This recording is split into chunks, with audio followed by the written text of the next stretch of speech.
በስመ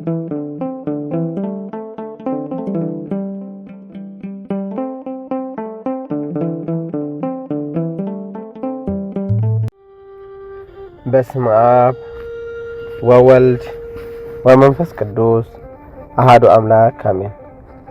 ታሪክ አባ ፓውሊ። አባ ፓውሊ ካብ ሃገረ እስክንድርያ ኮይኑ ስድርኡ ምስ ሓደ ሓዉ ገዲፎሞ ዓረፉ። ስድርኦም ኣዝዮም ሃብታማት ነበሩ እሞ ሃብቶም ሓዲጎምሎም ዓረፉ። እንተኾነ ጴጥሮስ ዝተባሃለ ዓብዪ ሓው ኣብ ግዜ ብፅሒት ወርሻን ፓውሊ ሕደት ምሃብ ዝበዝሐ ንዑ ወሰዶ። ምሰንክዚ ከዓ ክርክር ኣብ መንጎኦም ተላዕለ። ፓውሊ ዝግባእ ሃበኒ ክብል እንከሎ ዓብዪ በዓል ሓዳር ዝኾነ ጴጥሮስ ግና ንስኻ ግና ናብ ሓዳር ስለ ዘይበፅሓካ ንኾንቱ ከይትዘርዎ ኢለ እየ ክብል መለሰ። ብሰንክዚ ከዓ ፍትሒ ንኽረክብ ናብ ዳኛ ኣምርሑ። ናብ ዳኛ ኣብ ዝኸደሉ ዝነበረ ግዜ ሬሳ ተሰኪሞም ናብ መቃብር እንዳተጓዓዙ ዘልቅሱ ብዙሓት ሰባት ረኸቡ እሞ ፓውሊ ብዛዕባ እቲ ሬሳ ንሓደ ኣረጋዊ ሰብኣይ ሓተተ። እቲ ሰብኣይ ከዓ ኦ ፓውሊ እዚ ሰብ ትሪኦ ዶ ኣለኻ? እናሃልካ ከም ኣቦኻ ኣዝዩ ሃብታም ሰብኣይ እዩ። እንተኾነ ካብቲ ብዙሕ ወርቁን ክዳንን ሃብቱን ገለ ከይተማልአ ናብ መቃብር ይወርድ ኣሎ። ሕጂ ከዓ ዝወደይ ምእንተዛ ነፍስና ቅድሚ ሞትና ከነገልግል ይግባአና እዩ። እቲ ሃብቲ ሓዲጉ ምእንቲ ኢየሩሳሌም ሰማያዊ ዝጋደል ሰብ ብፁዕ እዩ፣ ሃገረ ቅዱሳን ከዓ ክወርስ እዩ በለው። ነዚ ቃል ዝሰምዐ ፓውሊ እዚ ኩሉ ሃብቲ እንታይ ክገብረለ እዩ? ኣነስ ዘይድሕሪ ሒደት መዓልታት ክምውት እየ። እንታይ ገደሰኒ ደኣ ብሓላፊ ንብረት እዚ ዓለም ሓዲገዮ ንዝኸይድ ምስ ሓወይ ዝበኣስ በለ። ናብ ሓዊ ተመሊሱ ከዓ ኣንታ ሓወይ ንኣ ናብ ቤትና ንመለስ፣ ካብ ሕጂ ንድሓር ከዓ ኣነ ንስለ ንብረት ንስለ ገንዘብን ኣይክሰካን እየ በሎም። ከይረኣዮ ሓዲግዎ ናብ መቃብር ምኻድ ንሰለስተ መዓልቲ እግዚአብሔር መንገዲ ጽድቂ ንኽመርሖ እንዳጸለየ ጸንሐ።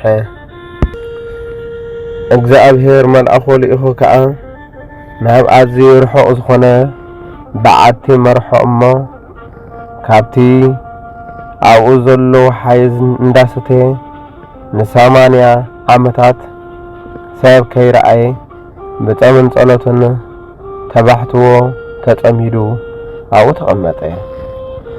ኣባ እንጦንዮስ ብልቡ ቅድመይ ገዳም ዝሰፈረ ሰብ ዶ ኾን ይህሉ ኢሉ ክሓስብ ጀመረ። እግዚአብሔር ንኣብነ እንጦንዮስ መታን ከይዕበ ታሪኽ ናይ ቅዱሳን ኣባ ፓውሊ መታን ክግለጽ ንኣብነ እንጦንዮስ መገዲ 2 መዓልቲ ካብ ገዳሙ ክኸይድ እሞ ንኣባ ፓውሊ ክረኽቦ ብመልኣኹ ነግሮ። በዚ መሰረት ከዓ ኣባ ፓውሊ እቲ ቀዳማይ ናይ ባሕታውያን ኣቦ ምዃን ተገልጸ። ኣባ ፓውሊ ምስ ዓረፈ ኣባ እንጦንዮስ ቀበሮ። እቲ ተኸዲንዎ ዝነበረ ቆርበት ናብ ኣባ ኣትናቴዎስ ብምምጻእ ከዓ ንኹሉ ታሪኹ ኣዘንተወ። ኣብቲ እዋን ሓንቲ ሰበይቲ ሓደ ህፃን ነበራ እሞ ምስ ዓረፈ ኣምሪራ እንዳበኸየት ንኣብነ እንጦንዮስ ርእሲ ሊቃነ ጳጳሳት ዘእስክንድርያ ብጸሎቱ ከተንስኣላ ለመነት። ኣብነ ኣትናቴዎስ ከዓ ነቲ ቆርበት ክዳን ኣባ ፓውሊ ኣብ ልዕሊ ቴሬሳ ብምግባር ጸለየ እሞ እቲ ህፃን ተንስአ።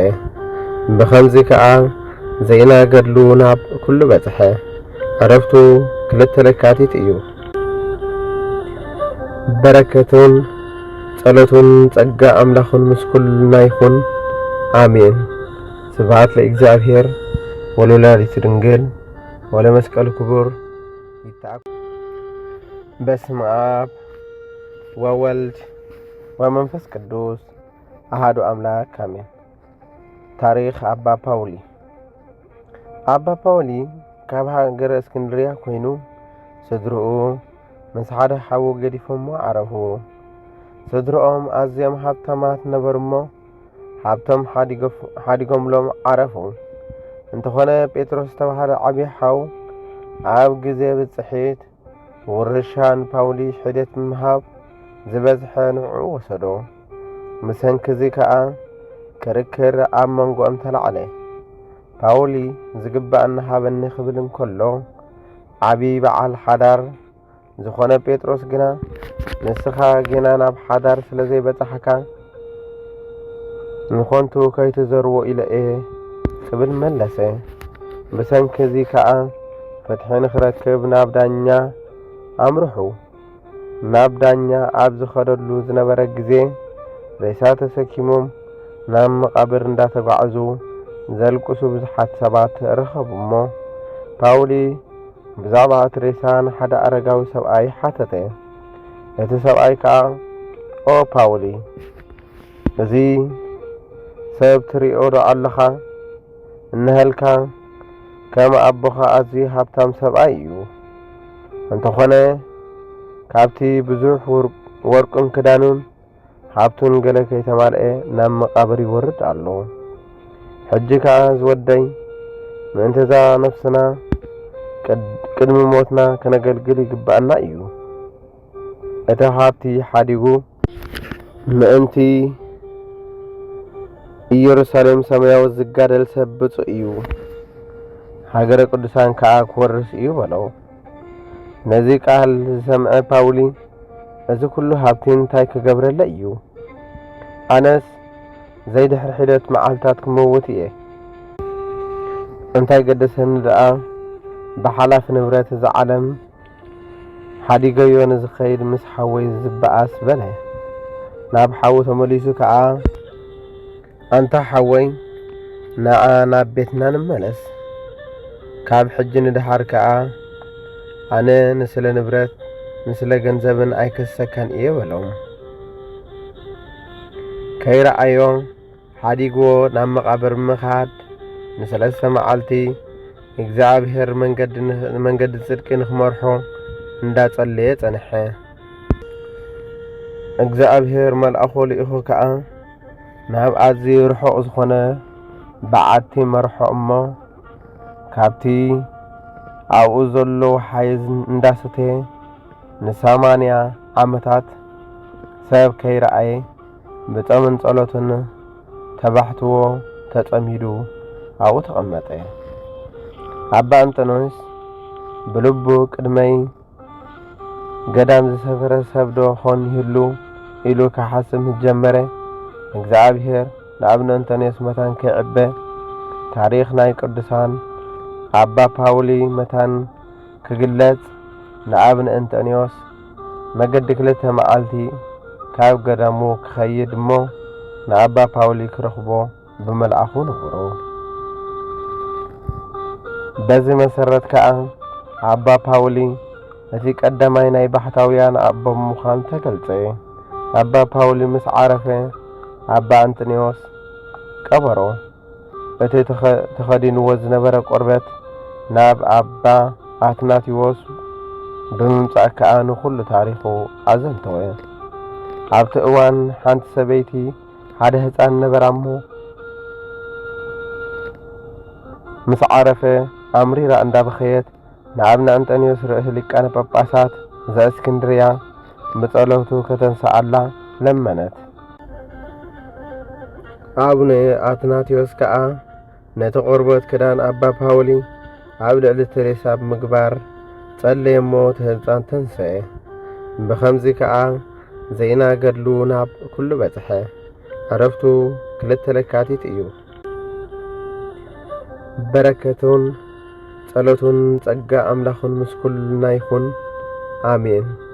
ስብሐት ለእግዚአብሔር ወለወላዲቱ ድንግል ወለመስቀሉ ክቡር ይትአኩ።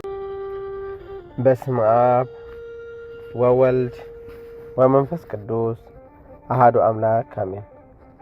ታሪክ አባ ፓውሊ ካብ ሃገረ እስክንድርያ ኮይኑ ስድርኡ ምስ ሓደ ሓዉ ገዲፎሞ ዓረፉ። ስድርኦም ኣዝዮም ሃብታማት ነበሩሞ ሃብቶም ሓዲጎምሎም ዓረፉ። እንተኾነ ጴጥሮስ ዝተባሃለ ዓብዪ ሓው ኣብ ግዜ ብፅሒት ውርሻ ንፓውሊ ሕደት ብምሃብ ዝበዝሐ ንዑ ወሰዶ። ምሰንኪ እዚ ከዓ ክርክር ኣብ መንጎኦም ተላዕለ። ፓውሊ ዝግባእ እናሃበኒ ክብል እንከሎ ዓብዪ በዓል ሓዳር ዝኾነ ጴጥሮስ ግና ንስኻ ገና ናብ ሓዳር ስለ ዘይበፅሓካ ንኾንቱ ከይትዘርዎ ኢለ እየ ክብል መለሰ። ብሰንኪ እዚ ከዓ ፍትሒ ንኽረክብ ናብ ዳኛ ኣምርሑ። ናብ ዳኛ ኣብ ዝኸደሉ ዝነበረ ግዜ ሬሳ ተሰኪሞም ናብ መቃብር እንዳተጓዓዙ ዘልቅሱ ብዙሓት ሰባት ረኸቡ እሞ ፓውሊ ብዛዕባ እቲ ሬሳ ንሓደ ኣረጋዊ ሰብኣይ ሓተተ። እቲ ሰብኣይ ከዓ ኦ ፓውሊ እዚ ሰብ ትሪኦ ዶ ኣለኻ? እንህልካ ከም ኣቦኻ ኣዝዩ ሃብታም ሰብኣይ እዩ። እንተኾነ ካብቲ ብዙሕ ወርቁን ክዳኑን ሃብቱን ገለ ከይተማልአ ናብ መቃብር ይወርድ ኣሎ። ሕጂ ከዓ ዝወደይ ምእንተዛ ነፍስና ቅድሚ ሞትና ከነገልግል ይግባአና እዩ። እቲ ሃብቲ ሓዲጉ ምእንቲ ኢየሩሳሌም ሰማያዊ ዝጋደል ሰብ ብፁዕ እዩ፣ ሃገረ ቅዱሳን ከዓ ክወርስ እዩ በለው። ነዚ ቃል ዝሰምዐ ፓውሊ እዚ ኩሉ ሃብቲ እንታይ ክገብረለ እዩ? ኣነስ ዘይድሕር ሒደት መዓልታት ክመውት እየ። እንታይ ገደሰኒ ደኣ ብሓላፊ ንብረት እዚ ዓለም ሓዲገዮ ንዝኸይድ ምስ ሓወይ ዝበኣስ በለ። ናብ ሓዊ ተመሊሱ ከዓ ኣንታ ሓወይ ንዓ ናብ ቤትና ንመለስ፣ ካብ ሕጂ ንድሓር ከዓ ኣነ ንስለ ንብረት ንስለ ገንዘብን ኣይክሰካን እየ በሎም። ከይረኣዮ ሓዲግዎ ናብ መቃብር ምኻድ ንሰለስተ መዓልቲ እግዚኣብሔር መንገዲ ጽድቂ ንኽመርሖ እንዳጸለየ ጸንሐ። እግዚኣብሔር መልኣኹ ልኢኹ ከዓ ናብ ኣዝዩ ርሑቕ ዝኾነ በዓቲ መርሖ እሞ ካብቲ ኣብኡ ዘሎ ሓይዝ እንዳሰተየ ን80 ዓመታት ሰብ ከይረኣየ ብጾምን ጸሎትን ተባሕትዎ ተጸሚዱ ኣብኡ ተቐመጠ። ኣባ እንጦንዮስ ብልቡ ቅድመይ ገዳም ዝሰፈረ ሰብ ዶ ኾን ይህሉ ኢሉ ክሓስብ ጀመረ። እግዚኣብሔር ንኣብነ እንጦንዮስ መታን ከይዕበ ታሪኽ ናይ ቅዱሳን ኣባ ፓውሊ መታን ክግለጽ ንኣብነ እንጦንዮስ መገዲ 2 መዓልቲ ካብ ገዳሙ ክኸይድ እሞ ንኣባ ፓውሊ ክረኽቦ ብመልኣኹ ነግሮ። በዚ መሰረት ከዓ ኣባ ፓውሊ እቲ ቀዳማይ ናይ ባሕታውያን ኣቦ ምዃን ተገልጸ። ኣባ ፓውሊ ምስ ዓረፈ ኣባ እንጦንዮስ ቀበሮ። እቲ ተኸዲንዎ ዝነበረ ቆርበት ናብ ኣባ ኣትናቴዎስ ብምምጻእ ከዓ ንኹሉ ታሪኹ ኣዘንተወ። ኣብቲ እዋን ሓንቲ ሰበይቲ ሓደ ህፃን ነበራ እሞ ምስ ዓረፈ ኣምሪራ እንዳበኸየት ንኣብነ እንጦንዮስ ርእሲ ሊቃነ ጳጳሳት ዘእስክንድርያ ብጸሎቱ ከተንስኣላ ለመነት። ኣቡነ ኣትናቴዎስ ከዓ ነቲ ቆርበት ክዳን ኣባ ፓውሊ ኣብ ልዕሊ ቴሬሳ ብምግባር ጸለየ እሞ እቲ ህፃን ተንስአ። ብኸምዚ ከዓ ዜና ገድሉ ናብ ኩሉ በጽሐ። ዕረፍቱ 2 ለካቲት እዩ።